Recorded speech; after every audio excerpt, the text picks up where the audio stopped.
Well, cities across the country, including here in Ohio, are finding themselves at the center of a growing fight over the future of data centers and their impact on all of us. And this is affecting quiet neighborhoods and rural communities, along with bigger cities like Cleveland. In the first of a three-part series, our Candace Hare shares why, in many places, the debate is only getting louder. Across the state, town halls and council meetings are filling up fast.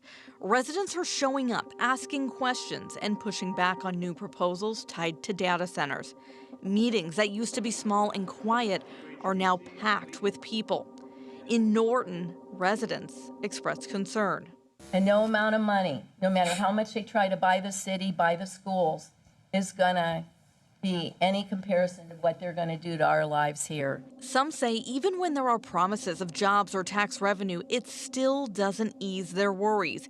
And in some of these meetings, local leaders say they're hearing their residents loud and clear. We're learning how they work too. It's been a crazy time for us and a lot of phone calls. I believe this body of council is concerned in the administration.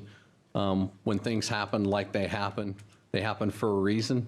And the reason is there's not going to be one. So that's our stance on that. In Ravenna, another packed meeting brought out voices like Will Hollingsworth. He says he once worked in tech, but now the rapid growth of data centers has changed how he sees it. I don't stand here as an enemy of progress. The thing is, when I look at the data center proposal, I don't see progress. I see a gamble where the big tech companies get the gold while Portage County foots the bill. I do think that big corporations are trying to take advantage of the knowledge gap where it comes to rural areas like this. I do think they're trying to take advantage of their knowledge and saying, okay, I'm going to build this thing here and you're not even going to be aware of it until it's already up. And by that point, I've already got it up and I've got the permits and I've built everything and the city's okay with it. So what can you do about it?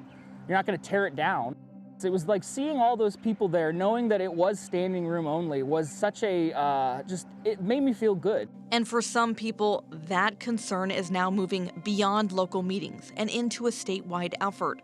I really care about the earth. I'm a small farmer in my little corner of the world. I do a lot of maple syrup, and I moved out here from New Mexico, where I was born and raised, because of the water.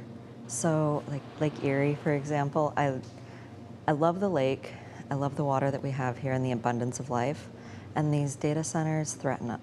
She says seeing others advocate for putting a possible ban in front of Ohio voters led her to get involved herself. I was following the founders of this amendment on Facebook, and I was like, put me in, coach, I want to help.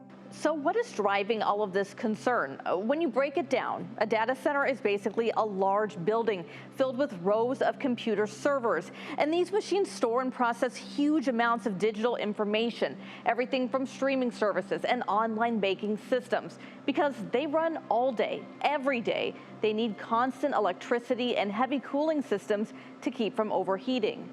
And as demand for digital services grows, so does the number of data centers being built across Ohio. According to tracking site Data Center Map, Ohio now has more than 200 data centers, ranking it among the top 6 states in the country. And as that growth continues, it's often rural communities who say they're feeling it first. But from farmland to the city, residents keep pointing to the same concerns: land use, utility impacts, and what it could mean long-term for their neighborhoods. For now, the debate is continuing to spread across Northeast Ohio. And one thing that's important to know here is that data centers are already a part of our everyday life, but they come in very different sizes, from small local facilities to massive campuses that can be built across thousands of acres of land. We'll have more on that tomorrow. All right, well done, Candace. Look forward to what you have in store for us tomorrow. Thank you.